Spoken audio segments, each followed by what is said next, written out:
Nós estamos aqui dialogando, conversando com o apóstolo Paulo, né? Mediante a sua carta aos Efésios, uma carta muito rica, que nos ensina aquilo que é essencial, aquilo que é fundamental. Infelizmente, há muitas discussões em torno do Evangelho, né? Não propriamente do Evangelho, mas na periferia do Evangelho, como quem apenas pega por empréstimo nomes de personagens bíblicos ou algumas ideias periféricas que não dizem respeito exatamente ao teor do Evangelho. Então, o interessante das cartas do Novo Testamento é que os apóstolos aplicam de maneira direta o Evangelho de Jesus Cristo. Quando a gente compara, por exemplo, os 4 evangelhos, Mateus, Marcos, Lucas e João, com as epístolas, ocorre que os 4 evangelhos têm um caráter biográfico, né? Ou seja, tem muitas narrativas de muitas histórias, e nesse conjunto histórico de informações está embutido o teor do evangelho.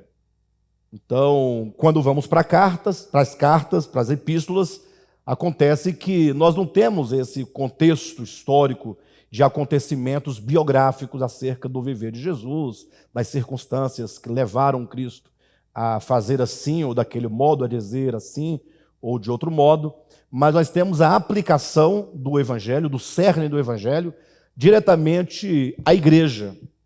Então, assim, essa carta aos Efésios, como nós temos visto já há algum tempo, ela trata da experiência da nossa salvação.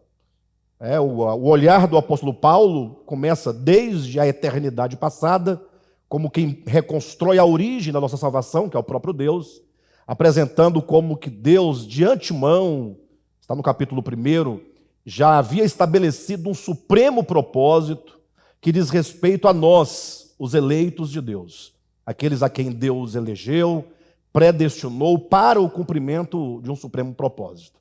Interessante que o tema da predestinação, e eu, inclusive, já até escrevi um livro sobre esse tema, mas esse tema é um tema muito debatido historicamente, sobretudo desde o período da Reforma em diante, e que se discute acerca de eleição, de predestinação, mas a despeito de toda a discussão que envolve essa questão, me parece que nós ainda não fomos constrangidos por essa grande verdade. Parece que o tema eleição e predestinação, por ser muito polêmico e por ser aplicado de maneira equivocada no que diz respeito à questão da salvação ou condenação dos homens, o que é um equívoco, porque a eleição e predestinação fala de um propósito específico de Deus para os eleitos, e somente para os eleitos, mas que não diz respeito exatamente à salvação ou não salvação dos homens, mas diz respeito daqueles a quem o Senhor separou para constituir uma unidade com o seu Filho Jesus. Com o Cristo de Deus encarnado. Ou seja, não que aqueles que não fazem parte desse supremo propósito, aqueles que não são eleitos, eles estão perdidos. Não, eles podem ser salvos pelo alcance universal do Evangelho. Agora, nós, os eleitos predestinados, além de salvos, temos o privilégio de participar da obra do próprio Cristo, né? É mais ou menos como se você imaginasse ali no Éden, Deus criando o homem, o macho, e então agora, tirando do próprio ser de Adão, ali da carne de Adão, dos ossos de Adão, o elemento para fazer para Adão uma auxiliadora. Então a mulher, no contexto da criação, ela ali é gerada como aquela que seria uma auxiliadora idônea do homem, para auxiliá-lo na sua missão. Como nós sabemos que o homem e a mulher, no ato da criação, são figuras que representam uma realidade espiritual, que é Cristo e a igreja. Então daí vocês observam que a igreja, enquanto conjunto de eleitos e predestinados, ganha uma dimensão em toda a obra de Deus, porque a igreja agora se destaca enquanto a esposa, enquanto a auxiliadora.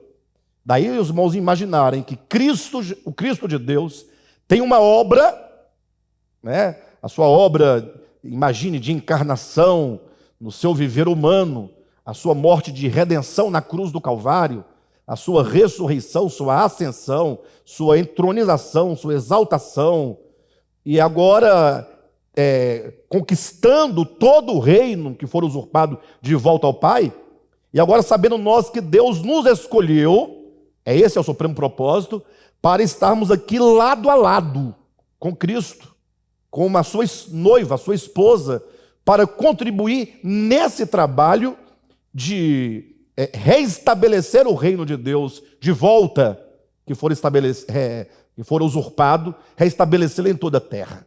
Então esse tema, eleição e predestinação, precisa nos constranger.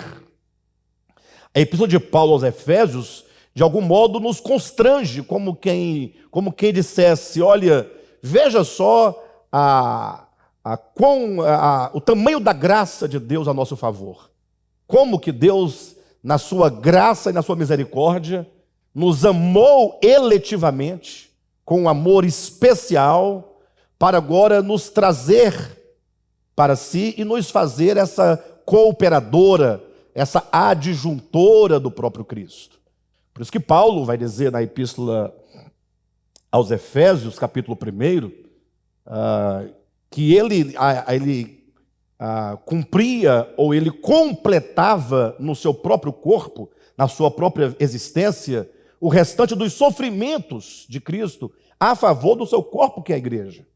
Então olha a visão do apóstolo Paulo. Ele entendia que o fato de ele ser não somente um eleito de Deus para compor a sua noiva, né, mas também de ter o encargo e o ministério apostólico, ele entendia que ele, na medida em que ele se envolvia no ministério de Cristo, levando a cabo o ministério de Cristo, ele estava completando as dores de Cristo, participando com Cristo das suas dores a favor do cumprimento do propósito de Deus.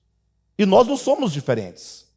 Cada um de nós, em maior ou menor medida, fomos chamados para, formando esse grande corpo de Cristo, ou essa noiva de Cristo, termos essa participação intensa, não é? Como quem trabalha juntamente com Cristo a favor da obra que ele está realizando. Então não é pouca coisa. Nós precisamos ser tocados com isso, constrangidos com isso.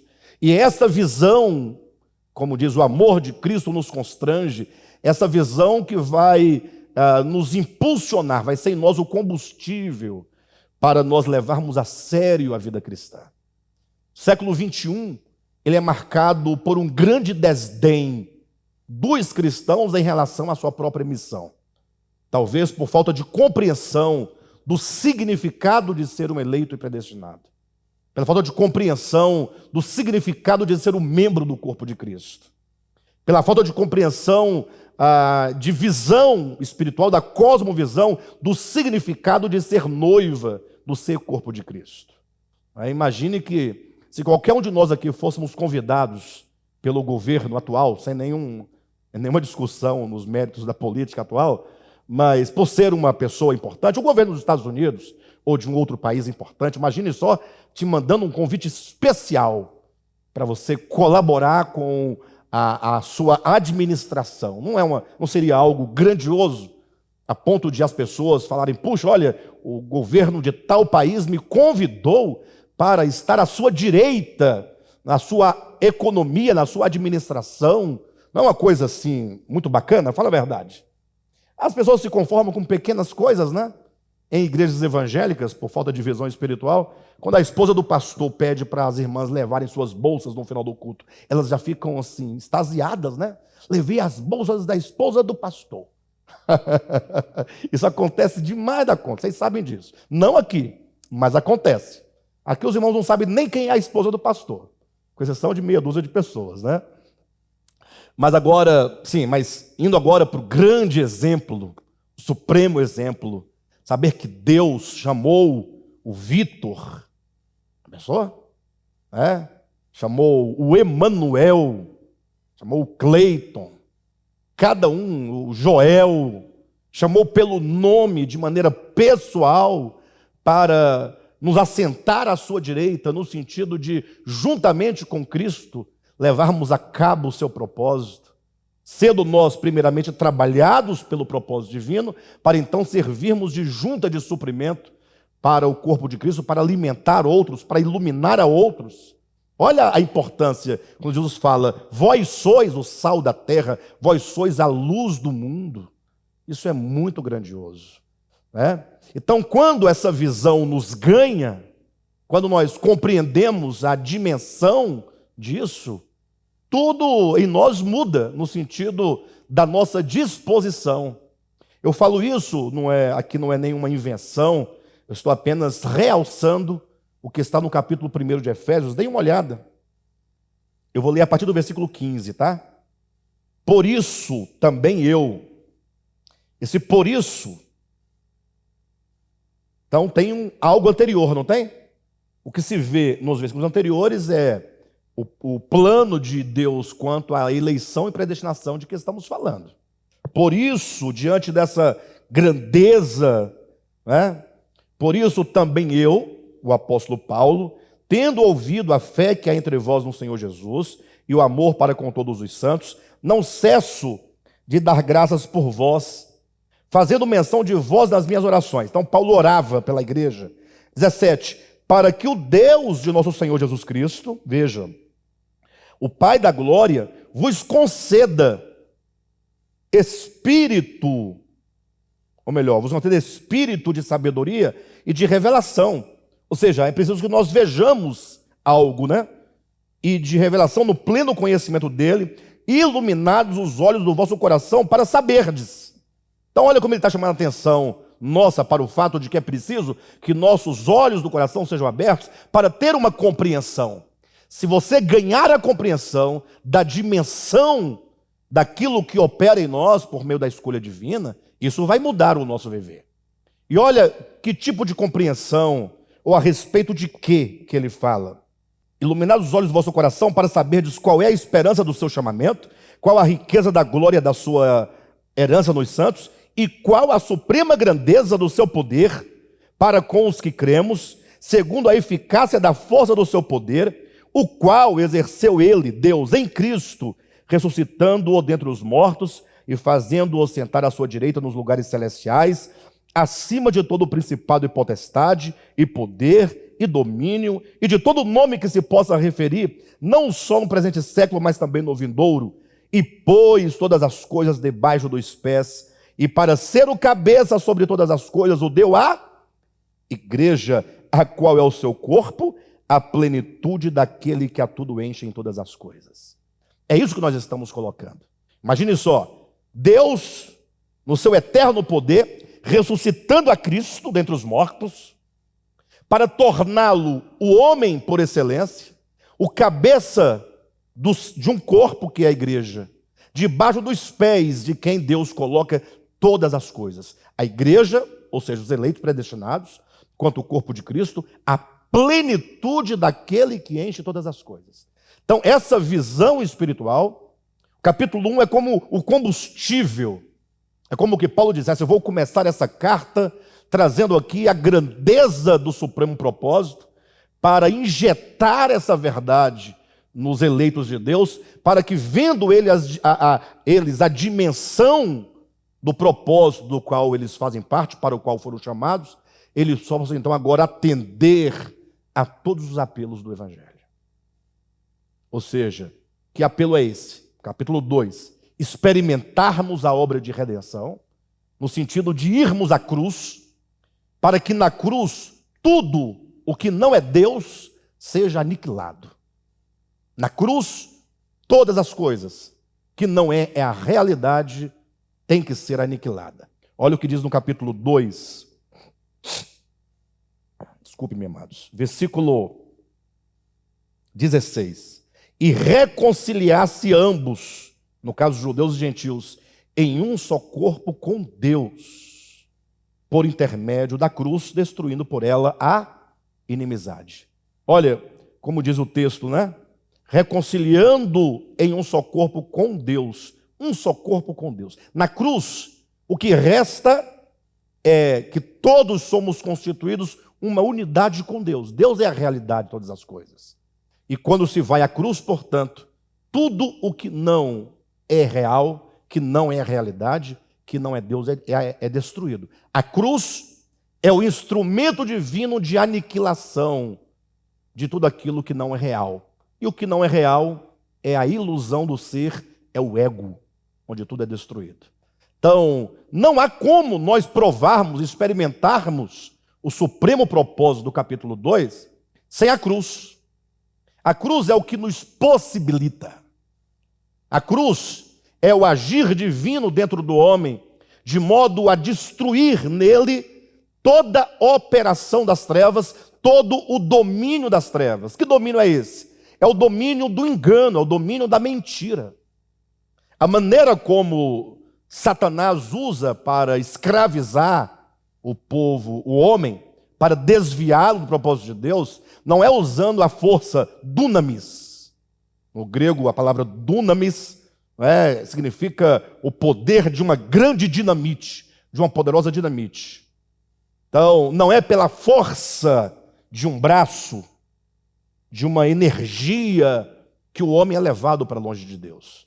No sentido de que alguém fala assim, não, eu fui levado à força. A força de uma dinamite. Não. O poder que o maligno exerce para distanciar o homem do supremo propósito de Deus é exatamente a exousia. Outra palavra grega que significa a influência na mente e na consciência humana por meio do engano, por meio da palavra. Ou seja, desde Gênesis 3 que a Escritura já sinaliza que a batalha se dá entre o falar de Deus e o falar da serpente.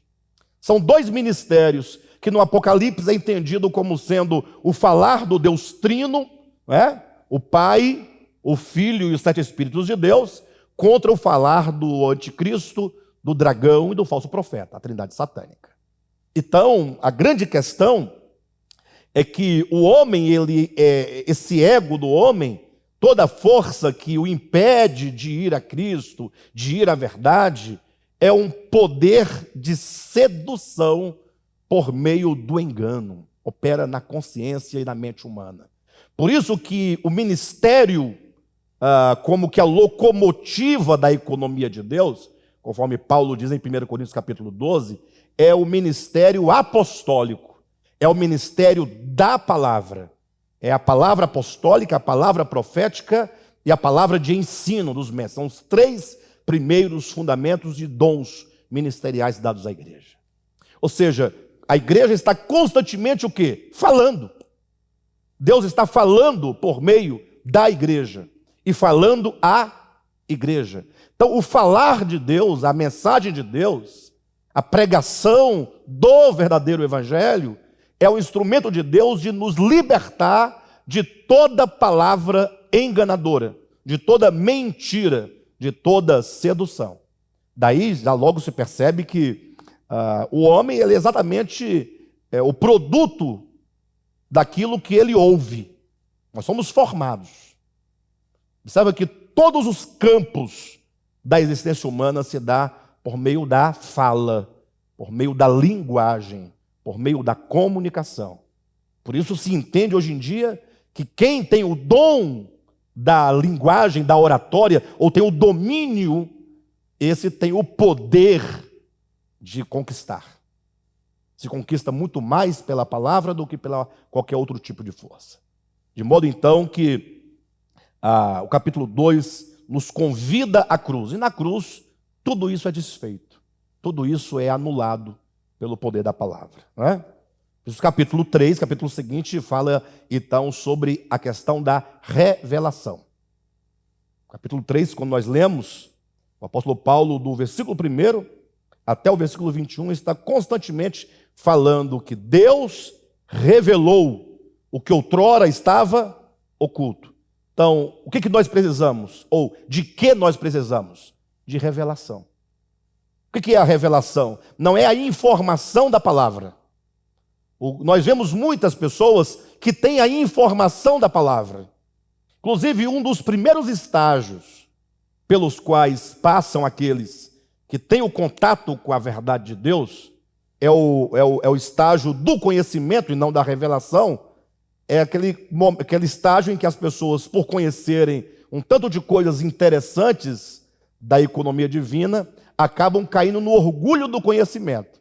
Aí sabem muito, brigam muito pelo conhecimento, discutem muito pela ortodoxia, mas não têm a força de proceder segundo a piedade. É o que Paulo vai dizer, né? Salvo engano, lá em 1 Timóteo. Ele vai dizer aqueles que têm, 2 Timóteo capítulo 3, que têm aparência de piedade, negando, entretanto, a sua eficácia. Ou seja, tem a compreensão de que a antiga aliança passou e a nova é que vigora. Aí vamos brigar agora e discutir com os outros que a antiga aliança passou. É uma verdade fundamental na compreensão da Escritura. Mas essa verdade mudou que tanto dentro de nós? Que tanto que ela alterou o viver? Vamos discutir que o dízimo, ele faz parte da antiga aliança. Agora vamos falar mal de quem cobra o dízimo segundo a lei. Vamos falar mal de quem paga o dízimo segundo o princípio da lei. Mas nós, que temos tal conhecimento, somos incapazes de compartilhar o que temos recebido. Falamos mal porque os outros dão ou porque os outros cobram. Mas somos nós incapazes de doar alguma coisa voluntariamente que não seja impulsionado pelo poder da lei de Moisés. Ou seja, é um conhecimento desprovido de revelação. Capítulo 3 de Efésios fala sobre revelação. A necessidade que nós temos de revelação. É o que está no capítulo 1, para que o Senhor da glória abra os olhos do nosso coração para compreendermos. Quando os olhos do coração são abertos, esses olhos do coração nos permitem, uma vez abertos, perceber, então, essa palavra de Deus, que uma vez agora revelada, se torna em nós a nossa própria existência. Não há nenhuma pessoa que, tendo revelação, não se dispõe ao serviço de Deus. Toda falta de disposição para o serviço de Deus implica falta de revelação. Daí se estabelece uma diferença entre conhecimento intelectual e a revelação de Deus. O conhecimento intelectual opera no intelecto humano, meramente. A revelação opera no coração do homem. Né? O capítulo 4, então, é o momento que Paulo vai agora apresentar de maneira prática como que a resposta que nós precisamos dar a esse chamamento. E aí ele vai apresentar que o grande alvo nosso, o alvo supremo, quem sabe o que é? É a união. A palavra um pouco mais... É união, começa com o NI mesmo. Unidade. Unidade. Alguém fala, não, pastor, mas o nosso alvo é Cristo. Mas o que é Cristo? Você entende que quando nós damos uma resposta assim, o alvo de todo cristão é Cristo. É bonito e é verdadeiro. O problema é você discernir o significado dessa declaração. Não é prático. Aí fica todo mundo, Cristo é nosso alvo. Cristo sim, mas o que é Cristo? Olha, Cristo é aquele que, sendo Deus, se faz carne, portanto, há uma unidade. É Deus se unindo, se mesclando à humanidade, que vai à cruz para trazer os de antes e os de depois, os de longe e os de perto, todos para si, ó. Ou seja, convergindo tudo nele para formar um só corpo com Deus. Ou seja, isso só é possível quando se destrói toda inimizade. Então, o alvo do nosso chamamento é alcançar essa plena unidade, não uma unidade dogmática, não uma unidade nacional, não uma unidade meramente eclesiástica, denominacional, mas uma unidade do ser, do coração. Quando isso acontece, então cumpre-se o grande propósito de Deus. Por isso, no capítulo 1 de Efésios, vai dizer que na dispensação da plenitude do tempo, todas as coisas terão convergido para Cristo ser o centro de todas as coisas, para que o Cristo seja a universalidade de todas as coisas, para que ele seja a circunferência de todas as coisas, ou conforme está no capítulo 3 de Colossenses, para que Cristo seja tudo em todos. Então, essa unidade, puxa, quando você olhar para os homens nas suas mais diversas etnias e nacionalidades, e você vira ali tão somente o homem criado por Deus, alvo do amor de Deus, e você poder amá-los independentemente do hemisfério em que eles tenham nascido, da sua etnia, da sua língua, dos seus costumes, das suas crenças. Interessante que, enquanto o Evangelho está pregando a destruição de tudo isso, o cristianismo elege a crença como fator de divisão. Se você não crê como eu creio, então tudo que você crê é do demônio. E não se esforça por tentar compreender o significado que os outros imprimem aos seus símbolos. Vocês entendem o que eu estou dizendo? Só para vocês poderem entender claramente, faça essa experiência. Eu estou sempre convidando os irmãos a fazer experiência, porque eu faço experiências, né? E pode perguntar para qualquer cristão assim, olha, o que você acha? Aí você cita qualquer que seja a religião que você queira, sobretudo se for de um outro hemisfério, ou de uma outra cultura, de um outro povo. Logo o crente vai dizer que é do demônio. Perfeito. Aí você fala assim, então agora comece a discorrer tudo o que você sabe sobre essa tal religião do demônio. O crente não saberá nada. Ele só sabe de uma coisa, é do demônio. Você já leu o livro deles? Não, não li e não quero ler. Vocês entendem a disposição das pessoas? Talvez você encontre aí, num conjunto de 1000 pessoas, 1 ou 2 crentes falando, não, eu li e sei alguma coisa. E ele pode dizer alguma coisa. Aí você fala assim, mas e qual é o significado disso? Por exemplo, ele não saberá dizer. Eu ministrei uma série de mensagens em que, no corpo da mensagem, eu falava sobre o centauro. Não sei se vocês se lembram, foi bem recente. E aí eu recebi uma crítica muito severa de um internauta, dizendo, olha aí, ó, pregando sobre outros deuses, centauro. O que ele não sabe é que o centauro não é um deus, né? Começa daí. Não estamos falando de religião, não estamos falando do próprio centauro da mitologia. Ele não sabe que não é um deus. E segundo, que ele não se esforça de perguntar o que isso significa. Porque vocês não acham estranho um centauro? Para nós é um pouco estranho. O primeiro contato que um brasileiro tem com uma figura, um corpo de cavalo, cabeça de homem, vai ser estranho. Não é? E pela nossa própria tradição, é minimamente diabólico, não? Maligno. Porque não se pode pensar num cavalo com cabeça de homem. Sim ou não? Logo, então, essa figura só pode ser de quem? Do demônio. Agora, vai o cristão ler o Apocalipse e encontra lá a figura de um cordeiro que tem 7 olhos na cara e 7 chifres na cabeça. O pescoço está degolado, o sangue está caindo e ele está em pé, firme e forte. Essa figura não lhe soa estranho. Ou, ainda que soe estranho, ele tem plena certeza, é de Deus. Ou então ele vê lá um querubim.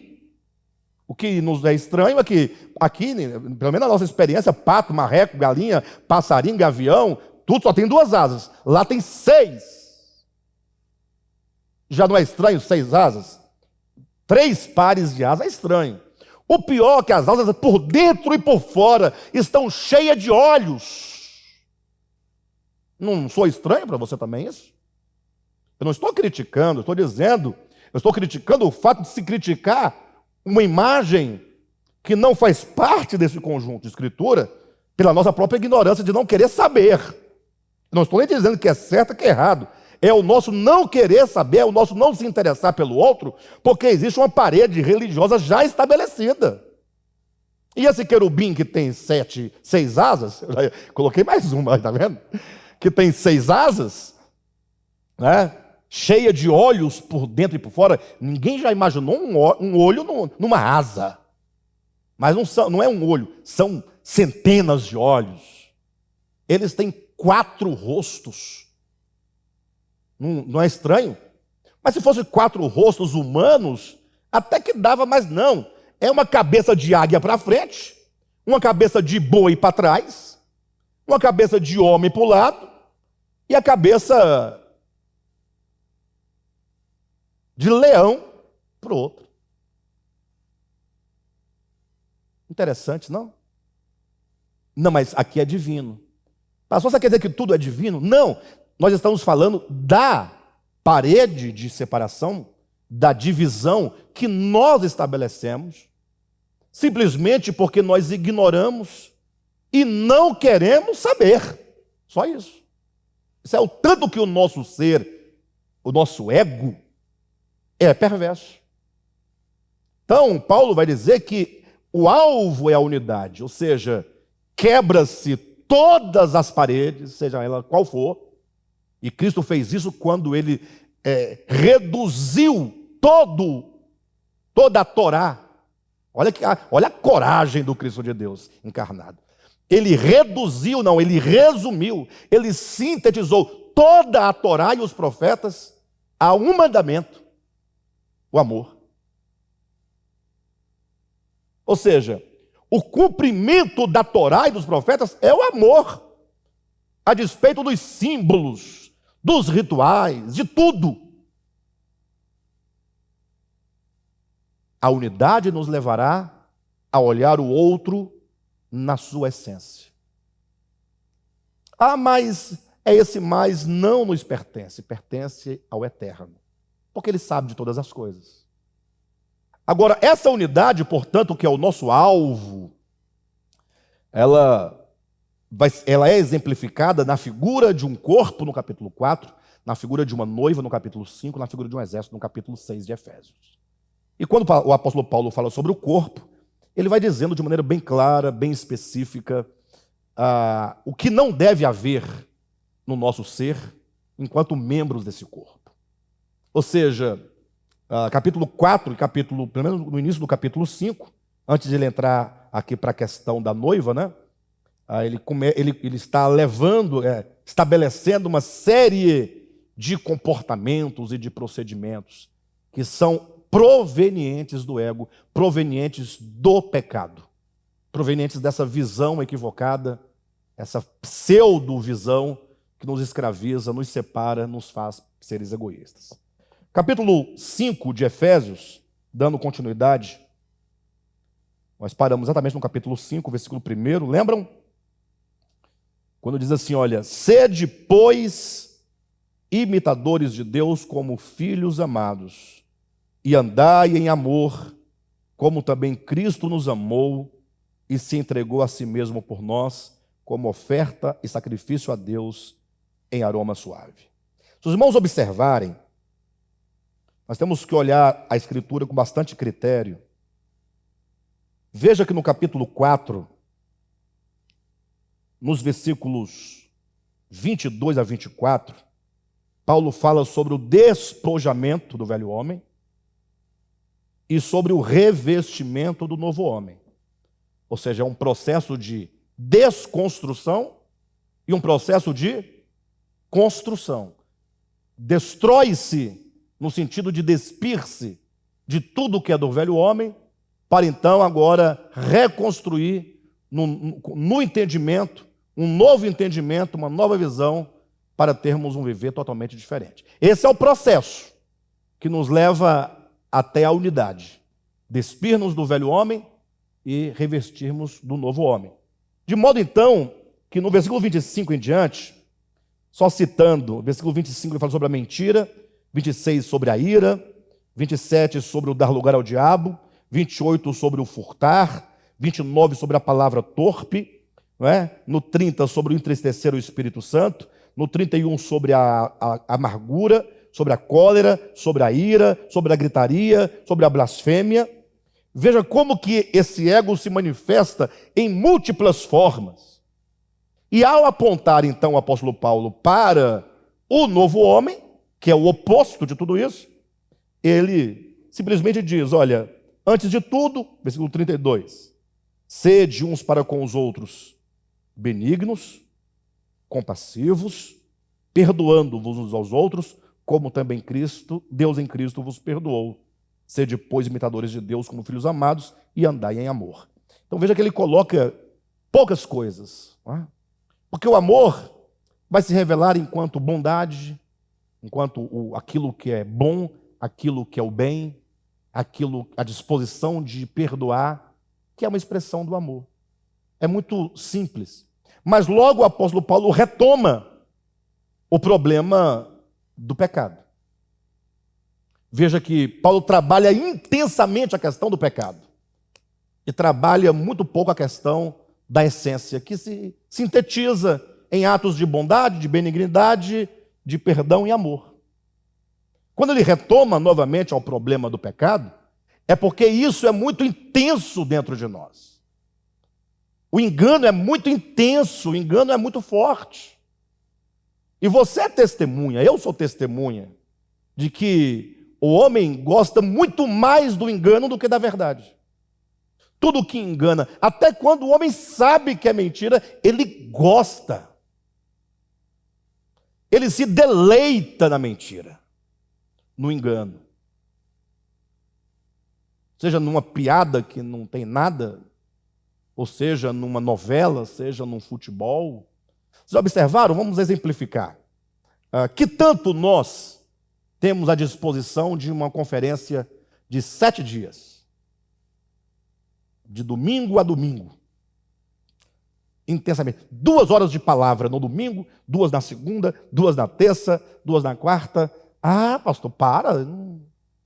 Vamos pensar que tanto nós temos essa disposição. E aí logo o grande argumento é, não, pastor, porque é tudo muito repetitivo. Tudo é a cruz, é o ego que destruiu o novo homem, Cristo, acabou. Tá bom, e as outras coisas que não são o evangelho, se resumem a quê? Por exemplo, futebol. Você já viu um jogo diferente do outro? Um jogo de futebol diferente do outro. Sai a bola, ali no centro, aí toca para lá, toca para cá, aí dá um lance lá na frente, o outro pega, chuta, lógico que não vai ser gol agora, ou pode ser, mas é muito difícil. Aí, tiro de meta. Aí, escanteio, falta, expulsão, 3-0. A mesma coisa. Bola para lá, bola para cá, bola que entra, bate na trave, o jogador é expulso e 0-0. Não muda. Novela. O que tem na novela? As mesmas coisas.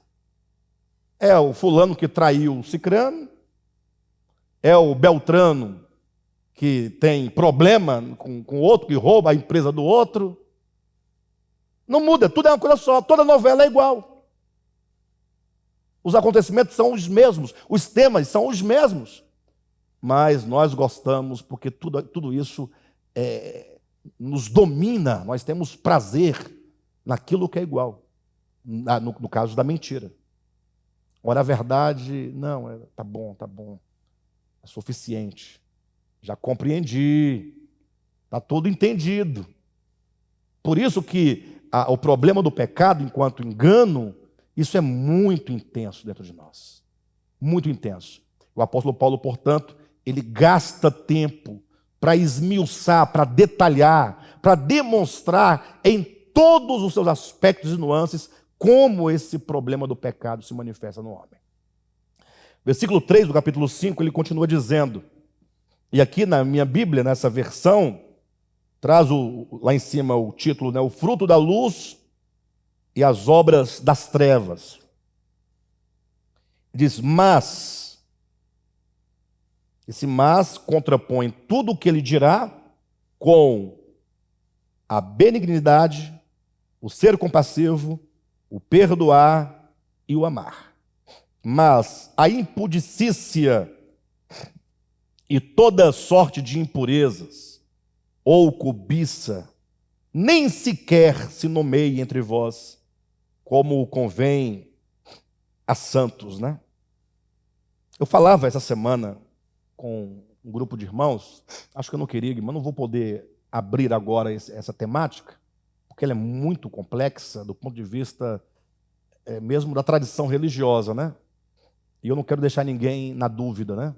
Mas o fato é que quando se fala de impureza, que fala toda impudicícia e toda sorte de impurezas, ou cobiça, nem sequer se nomeia entre vós, esse é um problema no nosso meio, porque me parece que a religião, ou o estado religioso, embora laico, mas com a mente religiosa, Parece que a religião e o Estado estabeleceram alguns procedimentos que parece que esses procedimentos nos livram, digamos, do pecado.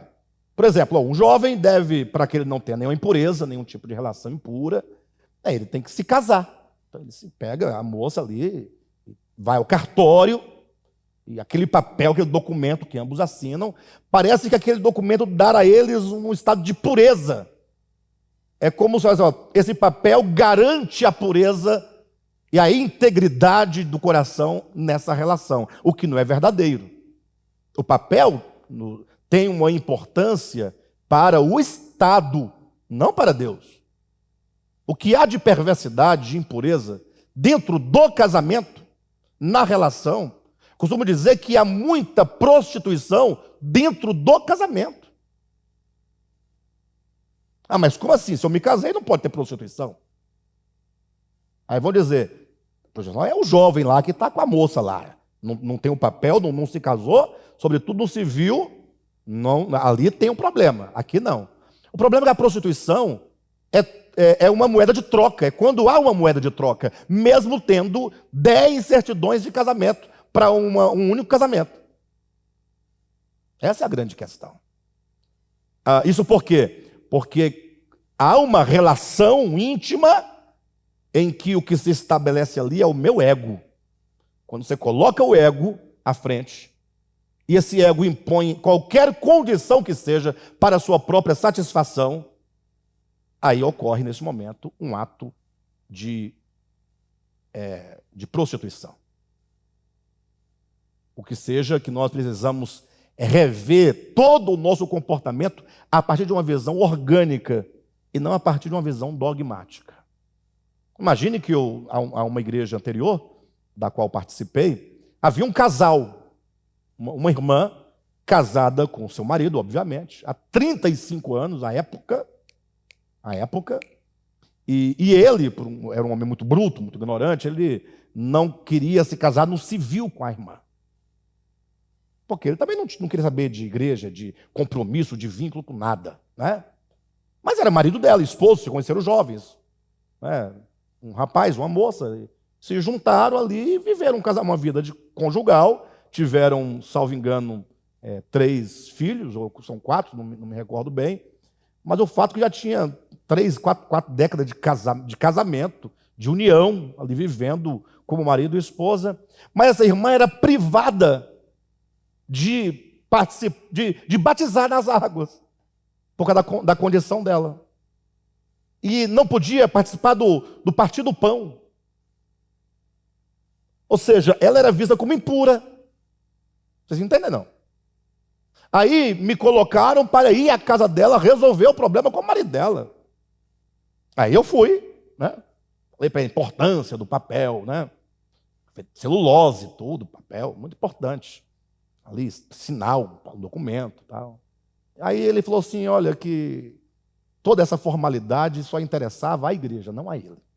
Portanto, ele não iria ouvir a igreja nesse sentido, né?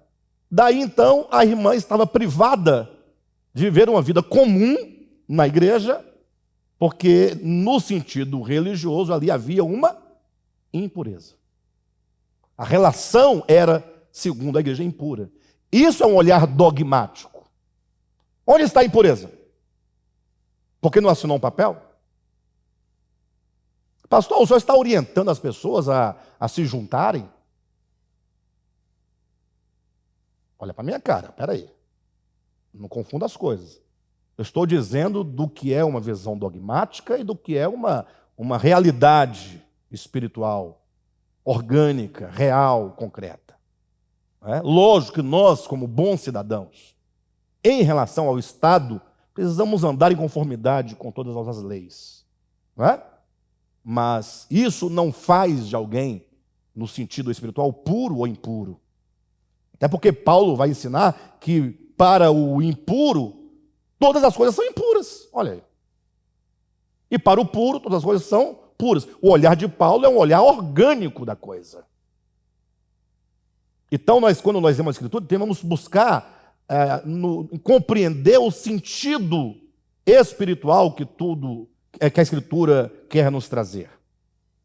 Então, como diz o versículo 3, né, do capítulo 5, mas a impudicícia e toda sorte de impurezas ou cobiça nem sequer se nomeia entre vós, como convém a santos. Ou seja, os santos estão separados. Santo quer dizer aquele que foi separado dessas coisas que pertencem ao velho homem. Versículo 4, nem conversação torpe, nem palavras vãs ou chocarrices, coisas essas inconvenientes. E aqui cabe uma ressalva do que nós dissemos na semana passada, né?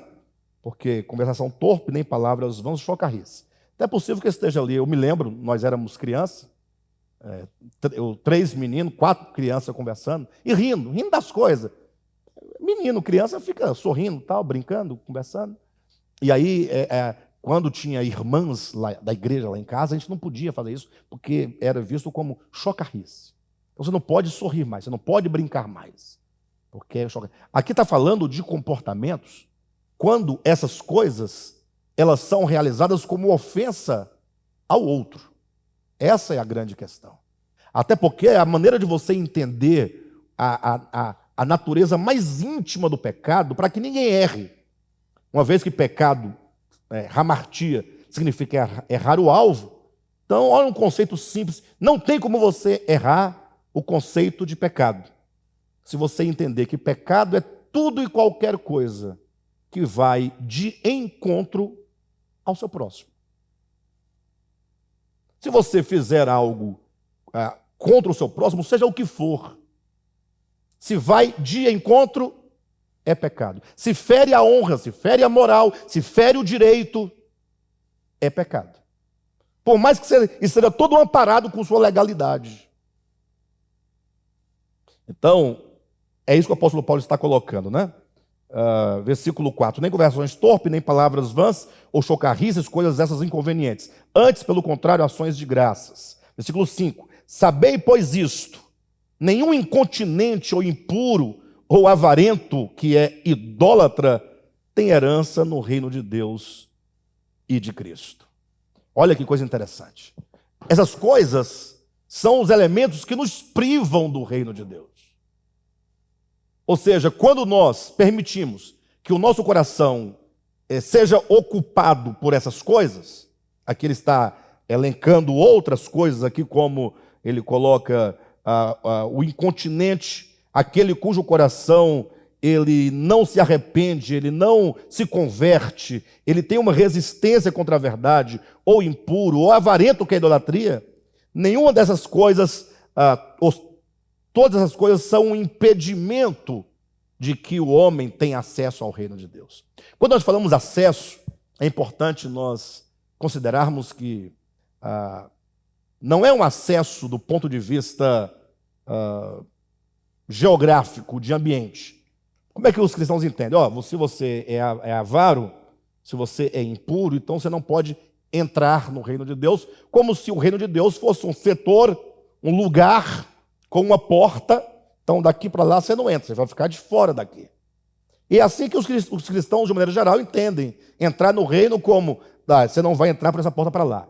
E não sabe que o reino de Deus é algo que está dentro do homem. Não existe um local chamado reino de Deus. Não tem um lugar físico, geográfico, astral, chamado reino de Deus. Ou seja, enquanto essas coisas estão contaminando o coração do homem, este homem está privado da experiência do reino de Deus. O que é o reino de Deus? O apóstolo Paulo vai falar em Romanos 14, versículo 17. O reino de Deus é paz, alegria e justiça no Espírito Santo.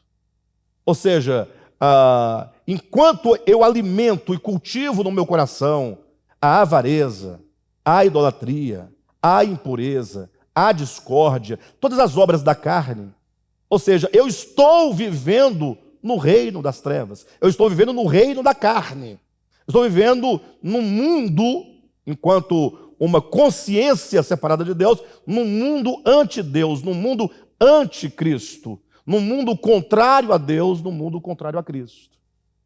Se nós entendermos desse ponto de vista, tudo fica mais fácil, porque nós deixamos de projetar um céu futuro e um inferno futuro, e passamos a entender que esse céu e inferno futuros já estão presentes na vida humana. O seu céu é esse ambiente espiritual de paz, de alegria, que você hoje produz por meio da palavra, por meio do Espírito Santo, no espírito humano. É uma condição de alma. E o inferno, semelhantemente. Todo tipo de sofrimento que nós causamos em razão das nossas próprias ações. Não que não possa haver um desfecho final, né? Mas que aquilo que é desfecho final já existe presente numa realidade espiritual dentro de cada um de nós. Então, o versículo 6 diz: ninguém vos engane com palavras vãs. Olha, interessante. Ninguém vos engane com palavras vãs. Porque por essas coisas, essas ditas acima, essas que ele fala no versículo 4, no versículo 5, ninguém vos engane com palavras vãs, porque por essas coisas vem a ira de Deus sobre os filhos da desobediência. Portanto, não sejais participantes com eles. Ou seja, todos quantos cultivam essas operações da carne no seu coração, eles estão debaixo do juízo divino. Lembrando que esse juízo divino implica as próprias leis que Deus criou. Ou seja, quando você quebra uma lei da criação, quando você olha para a criação, você vê qual lei predomina? A lei do amor. Romanos capítulo 1 não diz que os atributos de Deus se revelam por meio das coisas criadas? Não é? Me mudei agora para uma casa, lá tem um pé de mexerica. E lá tinha muita mexerica, aquelas pocã. Doce que é uma beleza, uma delícia. Aí eu peguei e fui retirar essas mexericas, né?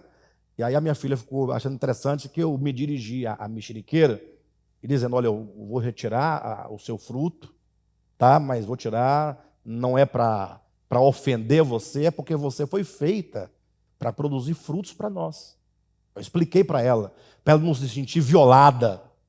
Né? A minha filha ficou assim olhando. Aí eu tive que explicar para ela depois que a árvore tem uma natureza, produzir frutos. Para quem? Para ela? Ela não come mexerica. A mexeriqueira produz fruto para os outros. Você vai lá e arranca e come. O fruto ela produz mais. Você arranca e come. E a vida é só de doar, de doar, de doar. Assim é uma fonte de água.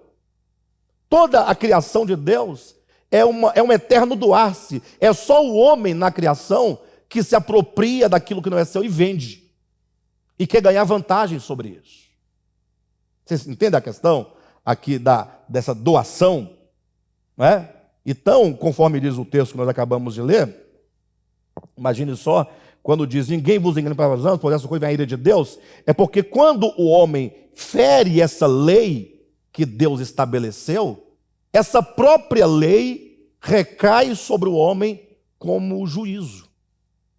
Não é que Deus fica irado, né, estabelecendo juízos contra o homem porque ele fez isso e aquilo outro. É que quando o homem quebra o princípio natural, conforme ele foi criado, ele agora vai receber, enquanto retribuição natural, a quebra daquela lei. Tudo tem uma lei, e essa lei é o amor. Quando o homem é avaro, ele quer as coisas para si. Ele é impuro, ele deseja o outro como objeto do seu desejo. Imagine só, quer o outro como objeto do seu desejo, a despeito de qualquer outra coisa. E então esse homem, ele vai o quê? Adquirindo, possuindo, a partir do seu ego, e ele vai o quê? Quebrando essas leis. Daí vem uma série de doenças, daí vem as ofensas, daí vem as mágoas, daí vem os prejuízos. E aí uma série de coisas como consequências, que a Escritura vai chamar de juízo de Deus. É como se você tivesse um filho, aí você pode se pôr como exemplo e analogia. Qual o pai ou a mãe que, amando verdadeiramente o seu filho, falasse assim: olha, filho, aqui está uma tomada e aqui passa uma corrente elétrica. Se você tocar aqui, eu vou ser obrigado a te queimar, acender um fogo e queimar você.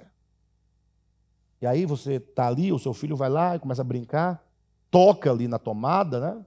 E pelo fato de ele tocar, nada lhe aconteceu, mas o pai vendo, agora você vai ter que ser disciplinado, porque eu disse para você não fazer isso, e eu disse que iria te queimar, e agora eu vou te queimar. E vai lá e queima o filho como punição por ele ter tocado. Existe esse tipo de pai?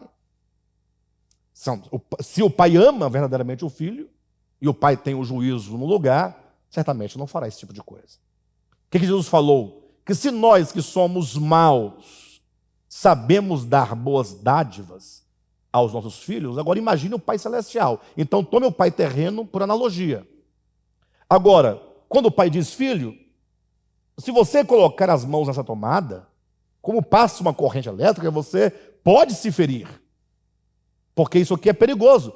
E a criança vai por conta própria, por desobediência, e ela vai, toca e leva o choque.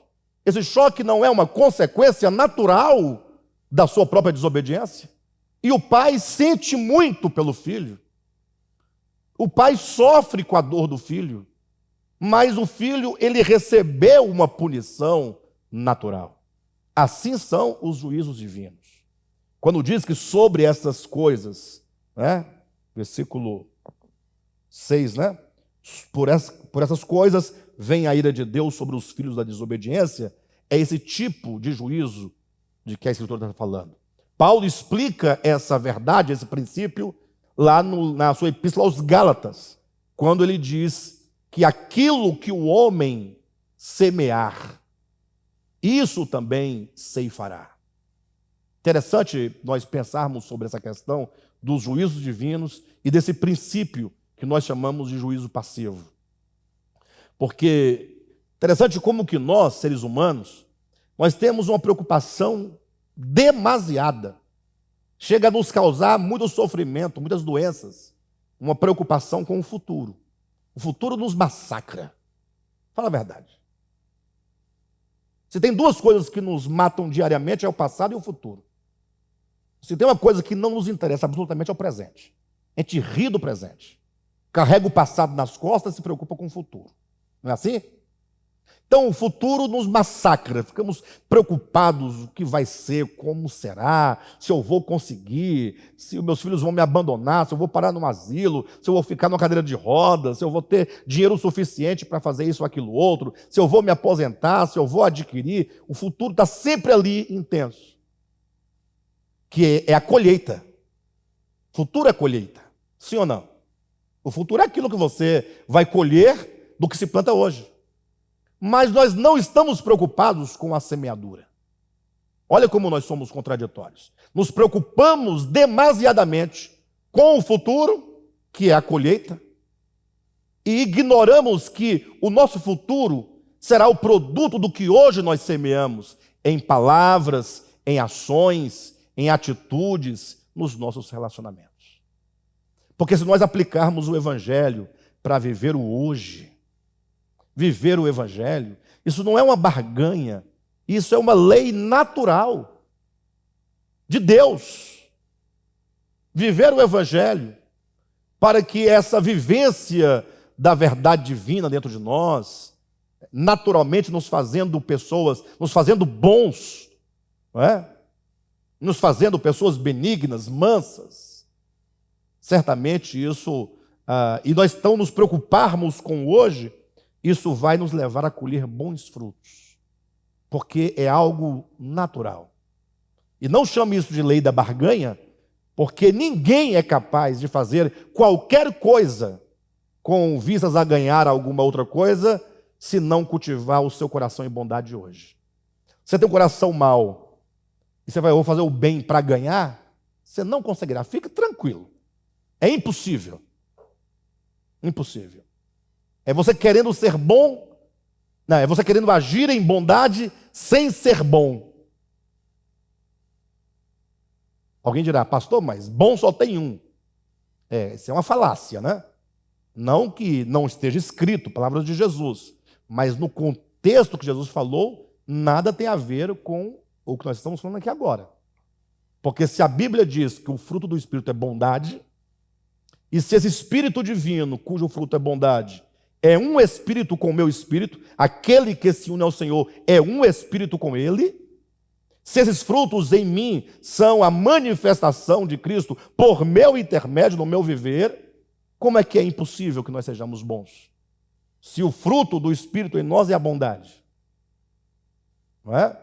Então, de todo modo, quando eu falo da ira de Deus aqui contra essas coisas, significa aquilo que o homem semear, isso também ceifará. Se você semeia para a carne, da carne colherá corrupção.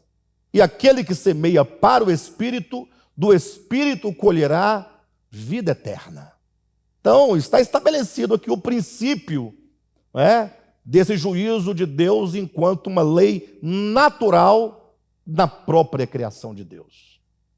Quando lemos o Apocalipse, por exemplo, é interessante. Se você lê o Apocalipse com atenção, o que quase ninguém faz, porque quase ninguém lê. Não lê a Bíblia, vai ler Apocalipse, né? E os que lêem a Bíblia não querem ler o Apocalipse, porque não é muita coisa ruim.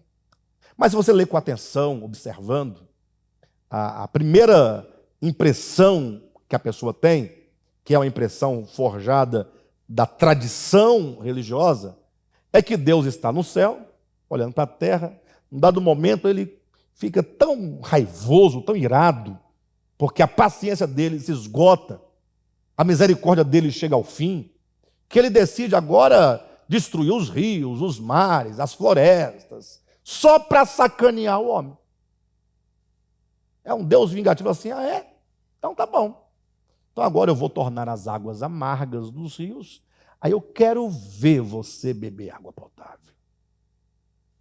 Aí Deus vai lá, manda um anjo com veneno, absinto, as águas ficam amargas, impróprias para o uso, o homem vai beber, aí não consegue tomar aquela água que é com a sede, aí ele fica blasfemando de Deus. Deus está vendo aí, ó?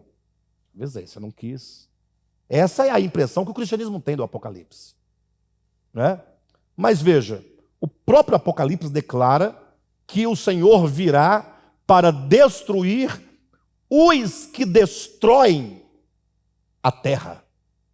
Ou seja, Deus está vindo em defesa da sua criação. E tudo que a criação está sofrendo no âmbito ali do Apocalipse é o resultado e a consequência do que os homens fazem contra a própria criação.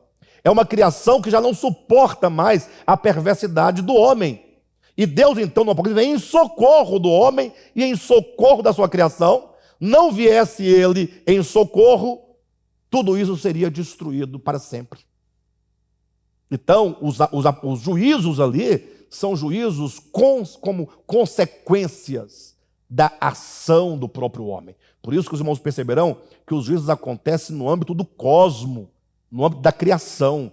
É o homem que destrói os rios, que destrói os mares, que destrói as florestas, que destrói os animais, que destrói a si mesmos.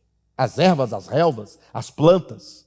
É o homem, em nome da tecnologia, em nome da vida eterna, em busca de garantir uma vida eterna, de garantir a sua eternidade, a sua imortalidade, é que vai explorando o planeta, em nome da economia, em nome dos recursos, vai explorando os recursos naturais, a terra é igual um queijo suíço, e os próprios poderosos já sabem que dentro dos próximos anos será impossível que o homem viva no planeta Terra, razão porque estão querendo explorar Marte. Estão querendo habitar em Marte. Estão vendo as condições, como é que vai ser, porque sabe que aqui não vai prevalecer por muito tempo, porque não tem como prevalecer. Por isso que Cristo virá, para que isso não aconteça finalmente. Não se pereça tudo eternamente. Então, o juízo de Deus que recai sobre essas coisas é esse juízo passivo, é esse juízo como o resultado da própria ação do homem contra si mesmo. Né? Continuando aqui no texto, versículo 7. Portanto, não sejais participantes com eles. Esse texto ele é muito parecido, né, com o texto lá de Gálatas capítulo 6, versículo 7. Porque olha o versículo 6 e 7. Ninguém vos engane com palavras vãs, porque por essas coisas vem a ira de Deus sobre os filhos da desobediência. Portanto, não sejais participantes com eles. Gálatas capítulo 6, versículo 7 fala: ninguém, pois, como é que é? Não, como é que diz o texto mesmo? Não vos enganeis, de Deus não se zomba. Então aqui diz, ninguém vos engane com palavras vãs. Lá diz, não vos enganeis, de Deus não se zomba. Aí aqui diz, porque por essas coisas vem a ira de Deus sobre os filhos da desobediência. Lá diz, aquilo que o homem semear, isso também se fará. São duas maneiras de dizer a mesma coisa. A ideia é sempre a mesma. Ou seja, o homem achar que ele poderá viver do modo como ele quer viver, em todas as suas concupiscências, achando que nada virá contra ele, que tudo vai acontecer conforme o homem imagina que deve acontecer. E a Bíblia, então, advertindo sempre o homem, dizendo, o juízo de Deus recairá fatalmente sobre essas coisas, né? Versículo 7. Portanto, não sejais participantes com eles, pois outrora erais trevas, porém agora sois luz no Senhor. Andai como filhos da luz. Puxa vida, que texto maravilhoso, né? Outrora erais trevas, mas agora sois luz no Senhor, andai como os filhos da luz. Veja que o paradigma que o apóstolo Paulo estabelece, ou melhor, essa dicotomia, é entre luz e trevas. Outrora erais trevas. Onde operam essas trevas? Essa é uma linguagem figurada. O que significa essas trevas? Veja que ele está dizendo sobre a impureza, ele está falando sobre a avareza, está falando sobre a idolatria. Ele elenca esse modo de viver desse velho homem. Ele diz, ora, tudo isso era como vocês eram, como nós éramos outrora, trevas. Ou seja, essas trevas é exatamente toda a nossa ignorância em relação à verdade, que nos leva a viver para nós mesmos. Mas agora somos luz no Senhor. Então, como João vai dizer na sua primeira epístola, a luz não pode se misturar com as trevas. Então, fica fácil de você discernir o que são as trevas e o que são a luz, quando estamos em trevas, quando estamos em luz. Porque o apóstolo Paulo, ele dá nome às trevas. Essas trevas é um modo de pensar, consequentemente um modo de viver, um modo inconsequente. Né? Olha como ele vai chamar a luz aqui, ó. Versículo 8. Pois outrora erais trevas, porém agora sois luz no Senhor. Andai como filhos da luz. Porque o fruto da luz, olha aí, consiste em... Então, as trevas têm as suas obras. A luz tem os seus frutos. Porque o fruto da luz consiste em toda bondade e justiça e verdade, provando sempre o que é agradável ao Senhor. Porque o fruto do Espírito é o fruto da luz, né? Obviamente. Efésios 5:9, né? Porque o fruto da luz consiste em toda bondade e justiça e verdade.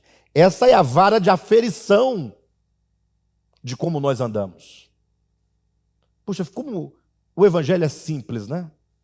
Para quem é honesto consigo mesmo, sincero, basta avaliar todo o seu andar, seu viver, o seu falar.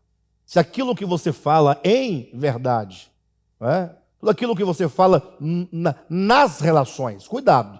Uma coisa é a minha intervenção sobre os outros, é isso que conta. Digamos que estou lá fora brincando com o Cadmo, né, tal. Aí o Cadmo fala, mas você engordou bastante. Eu falei, você está careca. Um exemplo, né? Essa relação não é uma intervenção um sobre o outro. A intervenção é quando eu uso das palavras, do entendimento, do desejo, do sentimento, para destruir, para ofender, para maltratar, para retaliar, para retirar, ganhar vantagem sobre o outro. Então, fica fácil nós aferirmos quando nós estamos andando na luz, quando nós estamos andando nas trevas. Olha que interessante, o fruto da luz consiste em toda bondade e justiça e verdade, provando sempre o que é agradável ao Senhor. Versículo 11. E não sejais cúmplices nas obras infrutuosas das trevas. Quando fala da luz, fala do fruto. Quando fala das trevas, fala, portanto, das obras infrutuosas das trevas. Antes, porém, reprovai-as. Porque o que eles fazem em oculto, o só referir é vergonha. Mas todas as coisas, quando reprovadas pela luz, se tornam manifestas, porque tudo o que se manifesta é luz. Então, o tema do Evangelho é exatamente a questão da luz, né? Ou seja, quando nós estamos na luz, tudo que é treva se torna, então, agora reprovável. Quando você se tornam reprovadas, né? Elas são em si mesmas reprováveis, mas aqueles que andam na luz, eles reprovam, portanto, essas obras infrutuosas das trevas. Queridos, quando nós começarmos a caminhar nessa direção, estabelecendo esses objetivos claros, porque de nada vale nós chegarmos aqui, ouvirmos a palavra, lermos a palavra, entendermos a palavra e não aplicar isso de maneira prática no dia a dia. Nós temos uma semana inteira pela frente, aí tendo na mão a vara de aferição sobre as obras das trevas e o fruto da luz. Uma semana inteira para você colocar em prática em tudo que você fizer, para que nós todos, a começar por mim, usemos essa vara de aferição.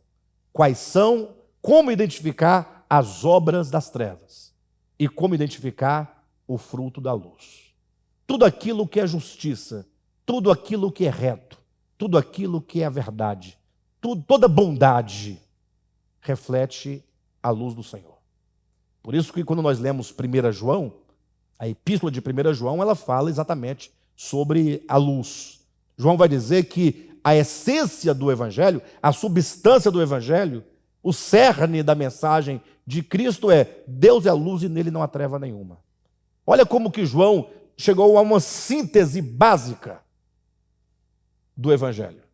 Ele diz assim: olha, nós, os apóstolos, que vimos o Cristo, que tocamos o Cristo, que comemos com o Cristo, que nossos olhos contemplaram o Cristo, nós que somos testemunhas do Cristo encarnado, crucificado, ressurreto, nós que estivemos pessoalmente com Ele,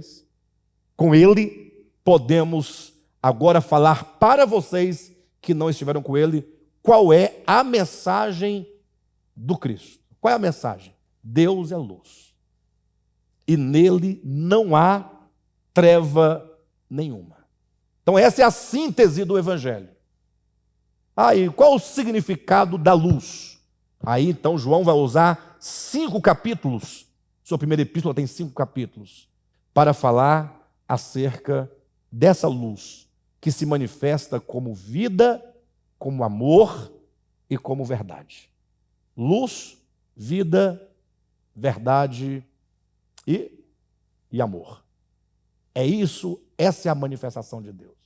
O contrário disso, ele vai dizer, vai estabelecer as nossas relações como apresentando Caim e Abel como um modelo de irmãos nos relacionamentos. Caim como modelo daquele que não ama, daquele que mata. Aí ele vai discorrer toda a sua epístola para falar que todo o sentimento que leva por fim ao que fez Caim com seu irmão são trevas. Tudo isso é treva. E aquilo que é luz, que é Deus, que é amor, que é vida e etc. Então os paradigmas ficam muito claros. Então leiam depois, se puderem, 1 João.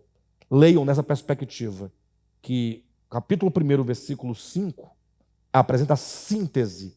Esta é a mensagem que da parte dele ouvimos. Esta é a mensagem.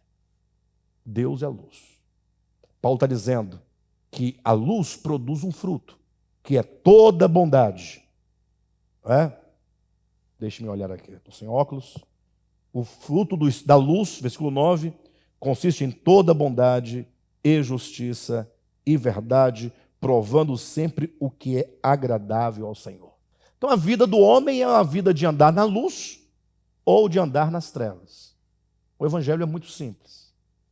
Ao passo que nós estamos muito mais preocupados com outras coisas. Já observaram? Nós estamos preocupados que o irmão fulano fez uma tatuagem. Essa é a preocupação do crente. Ele foi lá e mandou fazer um desenho no braço. Só pegou uma caneta, desenhou aqui no braço. Um leão.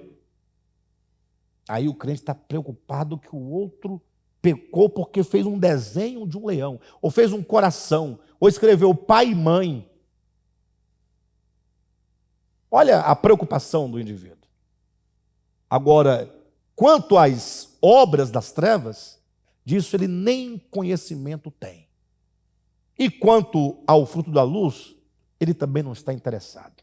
Ele quer saber se porventura o outro, se a irmã anda de bicicleta. Hoje não tem essa preocupação, né?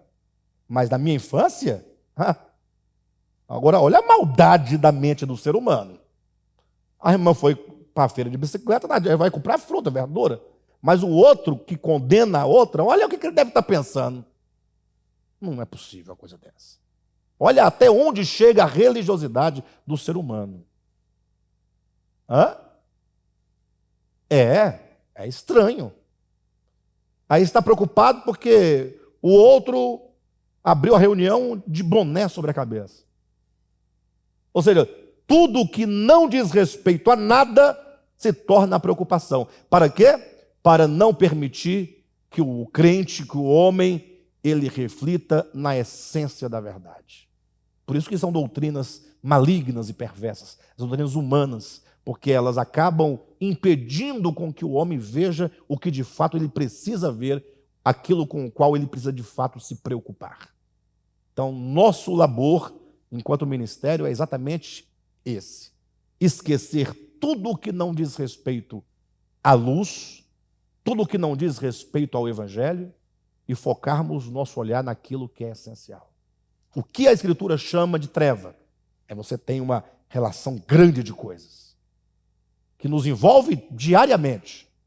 E o que é o fruto da luz? Ou quais os frutos da luz? Aí você tem esses paradigmas, é a vara de aferição para você poder estabelecer um caminho seguro para os seus pés, que é o caminho que nos conduz à vida eterna. Amém, queridos? Glória a Deus. Que Deus abençoe a todos os irmãos. Semana que vem nós daremos seguimento, capítulo 5, a partir do versículo 14.